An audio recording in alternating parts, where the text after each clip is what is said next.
Okay, hey guys, I just tried to do this on my business page, but it would not let me, so I don't know why, but I'm going to see. Okay, cool. Chris Miller wants to be in your video. Well, that's nice of him. Chris Miller, approve. I'm approving you. Hopefully this is going to work, people. If it doesn't, we're up shit creek. Chris Miller is watching. Bring them on camera. I'm going to add you. I'm going to add you, you big weapon.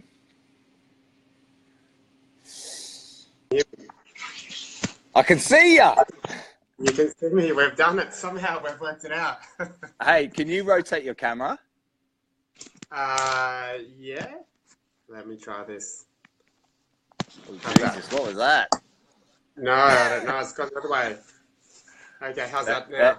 Yeah, perfect. Okay, so Great. Chris, we're going to keep this. I just tried to do it on the TFW page, and I couldn't invite you, so I'm not sure what happened there. But we're gonna smash through this. Yeah, we're gonna give 5 minutes. So look, what I'm going to do is just introduce you a little bit. All right, just very quickly. So this, everybody who's watching, which will share this and save it and download it and all the rest of it. This is Chris Miller. He's an absolute weapon. If you do not know about his website, you need to go on to thehealthandfitnessguy.com, and he runs a program called Prime Authentics, and it is really, really good. Okay, and for as far as like bang for your buck is concerned, I don't think you're going to get a better program for a cost as far as what Chris charges. I massively think he's underselling himself, but that's just my opinion.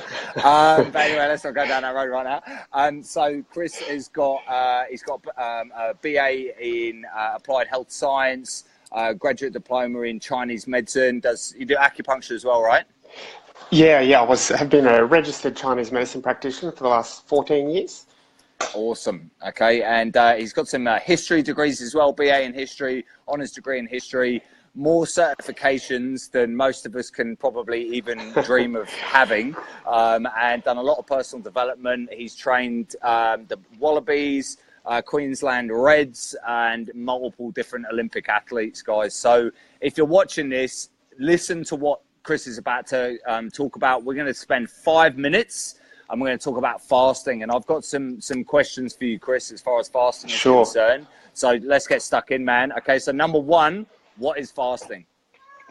Fasting is where you basically abstain from food for a prolonged period of time. Now, we look at the word breakfast, and that is essentially, breaking your fast. So fasting can then be anywhere from just overnight up to, a 60-hour period, even through to 1 week or so.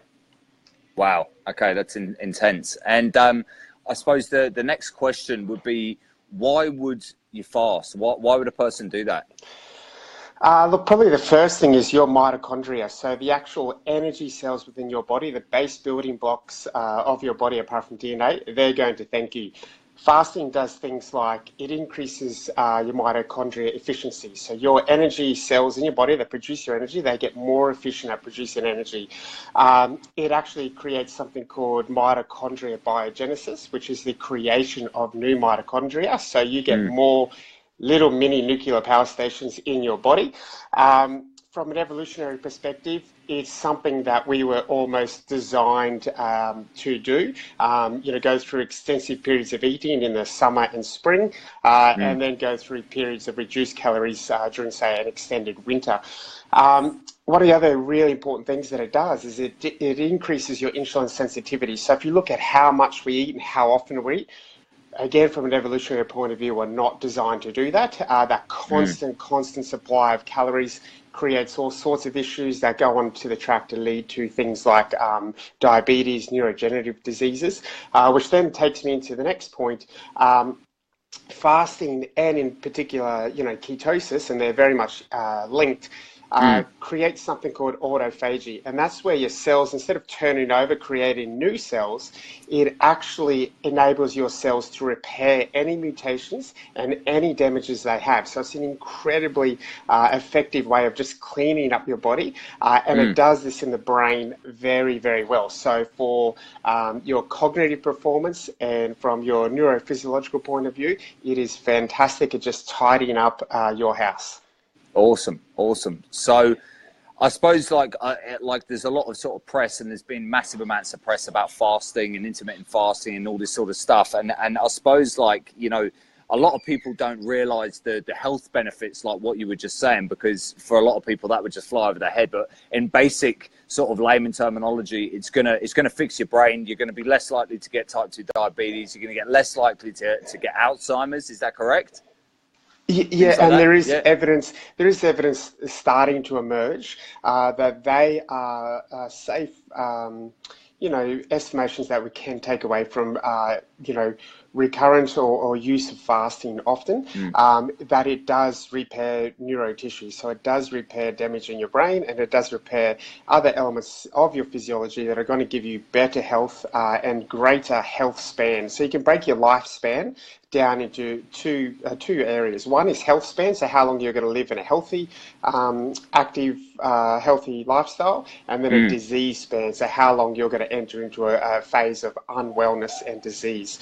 Yeah. The fasting is a great way to increase your lifespan, so you're going to have better health for longer, and you're going to prevent that entrance into a disease span as long as possible. And with our extended lifespan these days, that's certainly what we want. Yeah, for sure. So, with the sort of mainstream media and stuff like that, like a lot of people are probably going, look, is fasting for me, and is it good for fat loss, and are there any negative effects of doing it? Look, if it's done with good intent and with preparation, then I don't think there's any negative side effects to it. I mean, I'd also obviously suggest that if you do have some sort of health condition or pre-existing medical condition, you do any sort of fasting under strict medical supervision. If you're diabetic, if you have any heart issues, if you have any of those sorts of issues, then you obviously seek medical attention at all times. So I think, again, it can be done for everybody. You've just got to approach it with, some good intent, and also be prepared. So, have some supplies of water, some electrolytes, have a period of time where you can minimize your stress, minimize your physical output, and just really look at this as a rehabilitative phase where you're looking to tidy up your body so that your health span and your longer term health is in a better shape. Cool. Yeah, I suppose like because we don't know what's going on inside, right? It's not like particularly tangible, but I've been doing it for a little bit of time now, and I know that you'd sort of participate in that and get really stuck into it. And it definitely helps with your body composition and keeps you staying lean as well. So it makes you feel good mentally and physically. So it's got to be positive. So how long what's optimal as far as fasting is concerned? Like, how long can you fast for, or what would you do in a day? Look, that's entirely dependent upon the person. So you can do whatever you are comfortable with. And there's lots of ways you can do fasting, as I said before. You can either do an extended period of fasting up to a week. I wouldn't suggest that for a lot of people. But I would say whatever you're comfortable with. The most basic form of it is some form of intermittent fasting. So instead of eating consistently from 7 a.m. right through to 7 p.m. at night and eating every 2 hours to increase your metabolism, which is all nonsense, you basically eat when you're hungry, and you try to push that window down to a shortened eating or calorie intake window. So for myself, I generally try to eat between about 11 a.m. and 5:30 p.m. And that's kind of my eating window, which is about sort of 6 hours. And outside of that, I basically try not to eat, which then gives me about an 18-hour fasting window each day, where I might have a cup of tea with a tiny dash of milk at most. most, or I drink green tea, or I just drink water, some electrolytes. During that fasting period, I train, and I train sort of at a reasonable standard, I guess. So I don't find that I have any issues with performance. I find, in fact, that when I do fast, and I do it consistently through that intermittent fasting protocol, my ability to maintain a lean body mass with low body fat percentage is increased dramatically, and my recovery skyrockets. You know, fasting and ketosis, they're very sparing on protein, they're very sparing on amino acids, and when you get your diet right with it, you just perform a lot better. And again, it comes back to that initial point that I made about mitochondria biogenesis and protection and efficiency. So you're just almost always feeling good.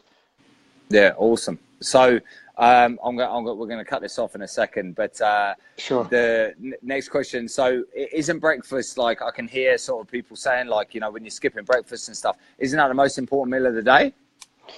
No, the most important meal of the day is the meal that you eat with intent, and that constitutes a good breakdown of the nutrients that you need.